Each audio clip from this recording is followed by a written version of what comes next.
코로나 사태 이후 자영업자들은 그야말로 빚더미에 올라 있습니다. 빚 갚을 돈이 없는 상황에서 급한 불을 끄기 위해 이자율만이라도 채무 조정을 받는 자영업자가 폭증한 걸로 나타났습니다. 박지훈 기자가 단독 보도합니다. 지난해 이미 1,000조 원을 돌파한 자영업자 대출. 자영업자들이 부채 문제를 해결해달라고 정부에 촉구해왔지만 빚은 계속 늘어나고만 있습니다. 나가야 될 돈은 늘고 들어오는 돈은 줄기 때문에 이게 이중고라고 할 수 있을 것 같은데요. 그러다 보니까 자영업자들은 정말 출구가 안 보이는 상황인 거죠. 이런 가운데 채무 조정을 통해 이자라도 감면받으려는 자영업자들이 급격히 늘어난 것으로 확인됐습니다.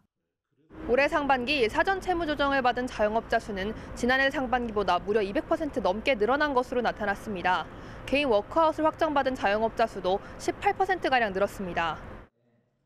파산 신청을 하기엔 가게를 접어야 하는 부담이 크고 개인 회생은 신청 절차가 복잡하다 보니 특히 단기 연체자 대상인 사전 채무 조정이 늘어난 것으로 풀이됩니다. 또 한시적으로 마련된 새출발 기금은 조건이 까다롭고 대부업 채무는 조정이 불가능해 이를 받지 못한 수요가 넘어온 것으로 추정됩니다.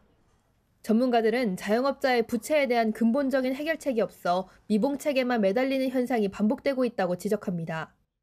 프리워커 숫자가 늘어났다는 얘기는 좀 더 손쉬운 제도 쪽으로 옮아가고 있는 거고, 그렇게 옮아가다 보면 계속 빚을 어느 정도 유예시키는 효과밖에 없다.